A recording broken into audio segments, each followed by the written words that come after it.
آئیے دوسری آیت دیکھتے ہیں، مکاشفہ کی کتاب اور اس کا 14واں باب اور اس کی 13ویں آیت۔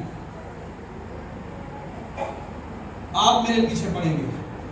پھر میں نے آسمان سے یہ آواز سنی کہ لکھ، مبارک ہیں وہ مردے، مبارک ہیں وہ مردے جو اب سے خداوند میں مرتے ہیں۔ آمین۔ بس اسی آیت تک رہیں گے۔ دوسری مبارکبادی کیا ہے؟ خداوند اس کتاب میں فرماتے ہیں لکھ لے، مبارک ہیں کون؟ پہلے لکھا جو اس کتاب کو پڑھتا ہے، جو اس کتاب کو سنتا ہے، جو اس پر عمل کرتا ہے۔ اب یہ کتاب دوسری مبارکبادی بتا رہی ہے، کون مبارک ہیں؟ جو اب سے خداوند میں مرتا ہے۔ میرے عزیزو، آپ نے اپنی زندگی میں بہت سارے لوگوں کو دیکھا ہوگا، ان کی شروعات بہت اچھی ہوتی ہے۔ ان کی زندگی کا آغاز جب وہ مسیح میں آتے ہیں، جب وہ توبہ کرتے ہیں، جب وہ مقدسوں کی جماعت میں شرکت کرتے ہیں، جب وہ مقدسوں کے ساتھ رفاقت رکھتے ہیں، عبادت میں آتے ہیں، اور وہ تمام طور طریقے جو خداوند کے کلام کے مطابق ہیں ان کی ادائیگی کرتے ہیں۔ شروعات میں وہ سب کچھ ٹھیک کرتے ہیں، لیکن اپنی زندگی کے آخر میں وہ مسیح کو چھوڑ دیتے ہیں، وہ کتاب مقدس سے منحرف ہو جاتے ہیں، وہ خدا کی خدمت سے ہٹ جاتے ہیں۔ بائبل فرماتی ہے، یہ کتاب کہتی ہے کہ وہ مبارک ہے جو اب سے مسیح میں مرتا ہے۔ اس کا مطلب یہ ہے کہ وہ شخص مبارک ہے جو مرتے دم تک مسیح میں قائم رہتا ہے۔ اور یہ مبارکبادی ان تمام ایمانداروں کے لیے ہے جو اپنی زندگی کے آخر تک مسیح میں قائم رہنے والے لوگ ہیں۔ لکھ، مبارک ہیں وہ مردے جو اب سے مسیح میں مرتے ہیں۔ چند مثالیں میں آپ کے سامنے پیش کرنا چاہتا ہوں۔ آپ قائن کی زندگی سے واقف ہیں۔ قائن آدم کا پہلوٹا بیٹا تھا، اور بڑا بیٹا ہونا ایک اپنے آپ میں بہت بڑی برکت ہے۔ یہ خدا کی طرف سے ایک بہت بڑی نعمت ہے کہ پہلوٹا بیٹا جو ہے وہ پیدا ہوا ہے۔ پہلوٹے ہونے کا حق جو ہے یہ خداوند کے حضور میں ایک بہت بڑی نعمت ہے، اپنے آپ میں یہ ایک بہت بڑی برکت ہے۔ آپ دیکھیں گے کہ اس کو خدا کی طرف سے پہلوٹے ہونے کا حق ملا ہے۔ پھر وہ خداوند کے حضور میں اپنا ہدیہ، اپنی قربانی لے کر آتا ہے، نذرانہ لے کر آتا ہے، لیکن اس کا انجام کیا ہے؟ ہم اس کی آخرت دیکھتے ہیں۔ وہ حسد کرتا ہے، وہ اپنے بھائی سے جھگڑتا ہے اور اپنے بھائی کو مار دیتا ہے، پھر اس کو دفن کر دیتا ہے۔ لکھا ہے وہ خداوند کے حضور سے بھاگ جاتا ہے، اور لکھا ہے آوارہ ہو جاتا ہے، خوار ہو جاتا ہے، اور اسے پھر ایک نشان ملتا ہے۔ وہ کہتا ہے خداوند اگر تو مجھے دیکھے گا تو مجھے کیا کرے گا؟ مار ڈالے گا۔ میری سزا میری برداشت سے باہر ہے۔ اس کا آغاز بہت اچھا ہے، لیکن انجام خراب ہو۔ لوط کو دیکھو،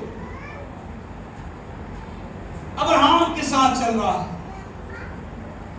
خدا ابراہم کے ساتھ ہے، لوط ابراہم کے ساتھ ہے، لوط برابر جو ہے وہ ابراہم کے ساتھ ساتھ چل رہا ہے، اور لکھا ہے کہ ان کی بہت بھیڑ بکریاں ہو گئی۔ اور اس کے بعد کیا ہوتا ہے؟ لوط ابراہم سے جدا ہو گیا۔ کیا ہے اس کا؟ کیا ہے اس کی آخرت؟ آپ بائبل مقدس میں پڑھتے ہیں، جو ابراہم کے ساتھ ساتھ تھا،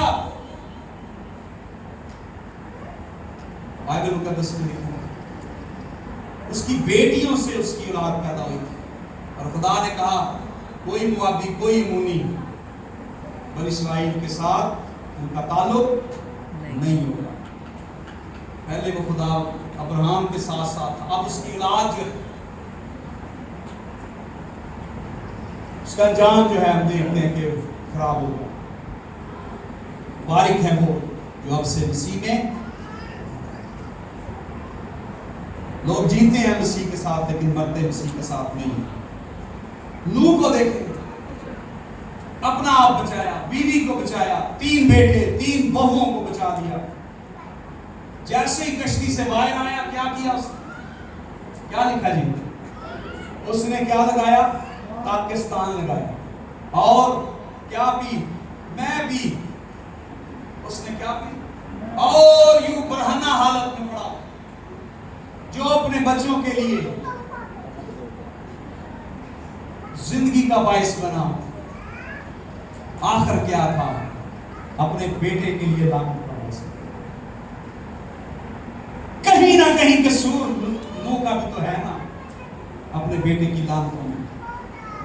کاش کہ وہ نہ میں پیتا، نہ وہ اتنا متوالا ہوتا، نہ وہ برہنہ ہوتا، نہ اس کا بیٹا اس کو دیکھتا، اور نہ اس کے اوپر خدا کا غضب نازل ہوتا. شروعات اچھی ہے، آخرت. ساؤل کو دیکھیں، خدا نے چن لیا، اس کو مسح کیا سیمول کے سبب سے. اتنا قد اور اتنے بڑے بال تھے اس کے لمبے، اور بنی اسرائیل میں سے اتنا قد اس کا باہر آتا تھا. باقی لوگ لکھے اس کے کندھے تک آتے تھے. آخرت حسد کرنے لگا داؤد سے، بری اس کو ستانے لگی اسی حسد میں. اور لکھا ہے وہ پھر کیا ہوا؟ خداوند اپنے خدا کا شنوا نہ ہوا اور جنات کے پیچھے چلا گیا، فال گیروں کے پیچھے، اور جن آشنا عورت کے پاس جا کر فال اور اپنے ہی خادم، اپنے ہی نوکر کی تلوار سے مارا گیا. شروعات اچھی، آغاز خراب ہو گیا. جہازی الیشا کا خادم، ایلیا کا خادم الیشا، ایلیا کا دگنا حصہ الیشا پر تھا، اور چاہتا تو جہازی الیشا کا دگنا حصہ لے سکتا تھا. لیکن اس نے کیا کمایا؟ نمان کا کوڑ. لکھا سدا تجھے لگا رہے گا اور مرتے دم تک کوڑی رہا. آغاز اچھا، انجام برا ہو گیا. مبارک ہے وہ مردے جو مسیح میں مرتے ہیں. یہودا اسکریوتی 3 سال تک مسیح کے ساتھ رہا، کھاتا پیتا رہا، کلام سنتا رہا، معجزات دیکھتا رہا، خدا کی قدرت کو دیکھا. اور وہ باتیں جو باقی شاگردوں نے دیکھی اس نے بھی دیکھی. آخرت مسیح کو بیچ ڈالا اور اپنے آپ کو مار دیا. لکھا ہے کہ پھانسی لی، گر پڑا اور اس کی آنتڑیاں پھٹ گئیں. انجام برا ہوا. لکھ مبارک ہے وہ مردے جو مسیح میں مرتے ہیں. شروعات اچھی ہے، انجام اچھا نہیں ہے. مکاشفہ کی کتاب 2 باب 10 ہے، جان دینے تک وفادار ہے تو میں تجھے زندگی کا تاج دوں گا. نہ صرف ہم مسیح میں جیتے جی رہے بلکہ مرے بھی مسیح میں. پولس کہتا ہے ہم جییں یا مریں ہم مسیح کے ہیں. اور تیموتھیوس کا 2 خط 4 باب 7 آیت بیان کرتی ہے، میں نے اچھی کشتی لڑی ہے اور میں نے ایمان کو محفوظ رکھا. میرا ایمان کمزور نہیں ہوا، میں کسی بھی حالت میں ڈاواں ڈول نہیں ہوا، میں نے کسی بھی بات میں مسیح کا انکار نہیں کیا. لکھ مبارک ہے وہ مردے جو مسیح میں مرتے ہیں. مسیح میں مرنا ایک بڑے اعزاز کی بات ہے. اپنے ایمان کی حالت میں مرنا بڑے اعزاز کی بات ہے. فلیپیوں کے خط میں پولس کہتا ہے جینا میرے لیے مسیح اور مرنا میرے لیے نفع ہے. میرا جی چاہتا ہے کہ میں یہاں سے کوچ کر کے اپنے خداوند کے پاس چلا جاؤں، کیونکہ وہ سمجھتا ہے کہ مرنا مسیح میں نفع کی بات ہے، برکت کی بات ہے. کیونکہ مکاشفہ کی کتاب بیان کرتی ہے لکھ مبارک ہے وہ مردے جو مسیح میں مرتے ہیں. آپ یا لوکا کی انجیل میں یسوع مسیح جب صلیب پر تھے، سنیں ذرا، لکھ مبارک ہے وہ مردے جو مسیح میں مرتے ہیں. ایک ڈاکو کہتا ہے ہمیں تو بھی بچ اور ہمیں بھی بچا. دوسرا کہتا ہے خداوند جب تو اپنی بادشاہی میں آئے تو مجھے مسیح نے کیا کہا؟ میں تجھ سے سچ کہتا ہوں. وہ مرنے کے لیے تیار ہے, جینے کے لیے نہیں. وہ مرتے وقت مسیح میں قائم ہے, قائم ہو گیا مسیح میں, ایمان لے آیا کہ تو خدا کا بیٹا ہے. اے مسیح جب تو اپنی بادشاہی میں آئے, اے خداوند جب تو اپنی بادشاہی میں آئے.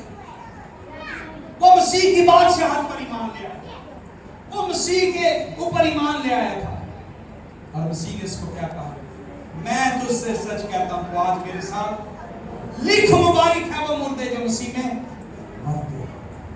مبارک ہے وہ جو خداوند کا کلام پڑھتے ہیں. مبارک ہے وہ جو خداوند کا کلام سنتے ہیں. مبارک ہے وہ جو خداوند کے کلام پر عمل کرتے ہیں. اور مبارک ہے وہ جو مسیح میں